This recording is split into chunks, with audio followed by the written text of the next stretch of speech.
what's up guys? Welcome back to the channel. My name is Tyler and I'm glad you're here.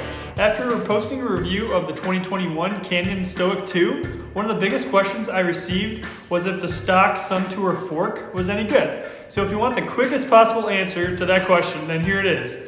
The fork works great for the price of the bike. Okay, now for those of you who are interested in a more detailed review, here it goes. First of all, you probably know this fork has 140 millimeters of travel. I think that is plenty for the type of riding I do here in the Midwest, and really anywhere you'd want to ride a hardtail anyway. I haven't had any issues wanting more travel in the fork. Okay, you probably know there are a few different features on any fork that allow you to personalize it to meet your performance, your preferences, your riding style, weight, etc. I'm not an expert on all of these things, but I'll give you my quick thoughts on each of these components right now.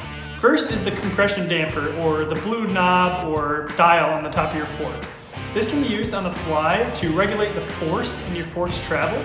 Basically, it can either make your fork squishier or stiffer on the fly. More often than not, it's used to lock out the suspension to make climbs a little bit easier. My rating on this feature is an A. I mean, it does what it's supposed to do. What more can I say? The trails around here are pretty up and down. There's lots of punchy climbs and then short descents with features sprinkled in between. So I don't do a ton of, really long fire road climbs. So I don't use this lockout feature as much as other people do probably.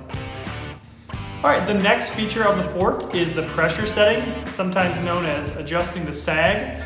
You can unscrew the black cap on the top of your fork and use a shock pump with a Schrader valve to essentially adjust the amount of air or air pressure that is in your fork.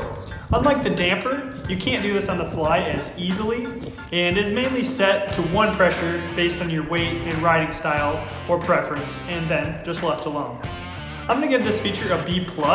It works well, but a con for me is that the fork doesn't come with a pressure chart based on your weight, height, etc. like a lot of forks do. So it just takes some fiddling to dial it in and get it at a preference that works for you.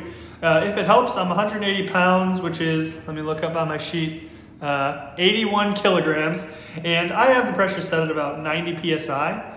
I will say that's on the stiffer side, which I kind of like. But again, you have to kind of dial it in and fiddle with it to get it set to the way you like it. The last feature is the rebound adjustment. This is the red dial at the bottom of your fork, and it's used to adjust the speed at which your fork bounces back after being compressed. You can make it slower or faster based on your weight, riding style, etc. And this one is pretty easy to adjust on the fly as well. Again, I would give this feature a B+. I'm no expert at all, but I think it's a bit slow for my taste, even at its highest setting. I wish it had one or two more clicks that would allow the rebound to go just a little bit quicker, but hey, it still works and it does what it's supposed to do, so yeah, B+. Okay, now that we've gotten through all of that nonsense, I figured you might want to see how the fork actually performs in real life. So here's some of my favorite clips from recent rides that show how the fork functions in different scenarios. First, here are some different drops I've ridden recently.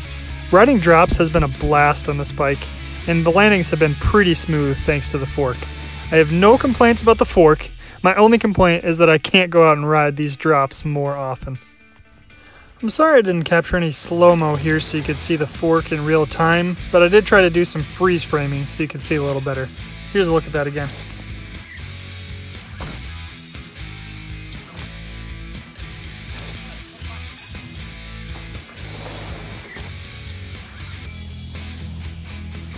Whoa!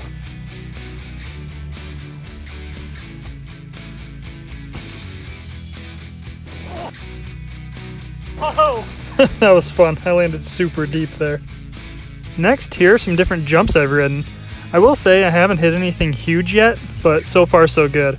The fork is made for a soft landing and a smooth transition for the most part. Any harsh landings were due to my own subpar jumping skills. But hey, that jump was pretty good, I'd say.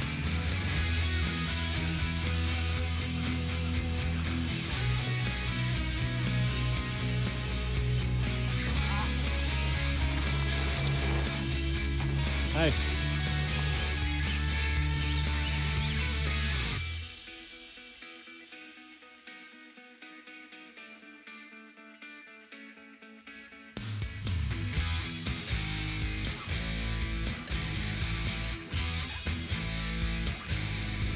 Next, I tried to capture some footage of some rooty and techie sections.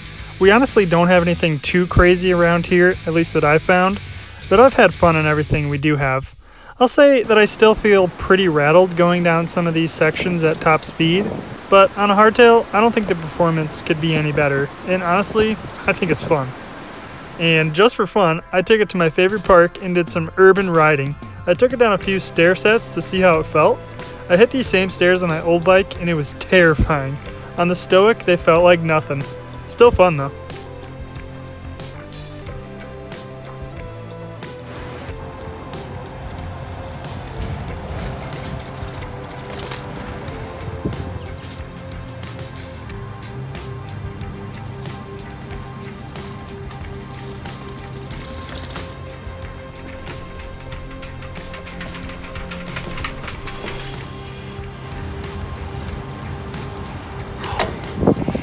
That's always fun. That's a real test of a suspension right there.